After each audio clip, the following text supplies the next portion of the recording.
Pregnancy టైంలో మీరు ఈ వెజిటబుల్స్ తీసుకుంటున్నారా? అయితే ఈ వీడియో మీకోసం. Hi everybody. I am doctor Srilekha Kurapati from Srilekha hospitals, Kodad. ముందుగా బిటర్ గార్డ్ అంటే కాకరకాయ అండి.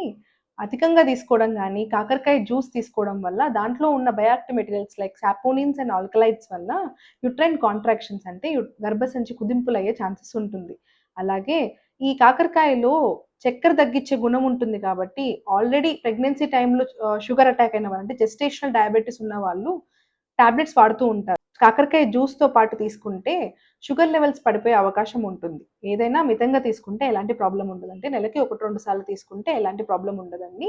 కాకరకాయ ఎక్కువ తీసుకోవడం గానీ, కాకరకాయ జ్యూస్ రోజు తాగడం గానీ, లేకపోతే కాకరకాయ ఉన్న సప్లిమెంట్స్ ఎక్కువ తీసుకోవడం గానీ, ప్రెగ్నెన్సీ టైంలో కొంచెం తగ్గిస్తే మంచిది. వచ్చేసి బ్రింజాల్ అండి. అంటే వంకాయ. ఇది మితంగా తీసుకుంటే ఎలాంటి ప్రాబ్లమ్ ఉండదండి. అండ్ దీంట్లో ఫైబర్, ఫోలియేట్, పొటాషియం కంటెంట్ ఎక్కువ ఉంటుంది కాబట్టి ప్రెగ్నెన్సీ టైంలో చాలా ఉపయోగపడుతుంది. కానీ ఇది హీట్ ప్రొడ్యూసింగ్ ఫుడ్ కాబట్టి దీనివల్ల గ్యాస్ కానీ, అజీర్ణం గానీ, అసిడిటీ వచ్చే ఛాన్సెస్ ఉంటుంది. మితంగా కూరలాగా లేకపోతే ఎందులోన్న పప్పులన్నా కలుపుకొని తింటే మాత్రం ఎలాంటి ప్రాబ్లమ్ ఉండదండి. నెక్స్ట్ వచ్చేసి మెంతికూర, మెంతు పొడి, మెంతు గింజలు ఇవన్నీ కూడా కడుపు ఉబ్బరం చేసేసి మోషన్ కానీ, వాంతులు కానీ వచ్చే ఛాన్సెస్ ఉంటుందండి ఎక్కువగా తీసుకుంటే. ఇవి కూడా ప్రెగ్నెన్సీ టైంలో మితంగా తీసుకుంటే మంచిది. నెక్స్ట్ వీడియోలో ఏ వెజిటబుల్స్ తీసుకుంటే ఎలాంటి బెనిఫిట్స్ ఉంటాయో మాట్లాడుకుందాం. అంతవరకు బై.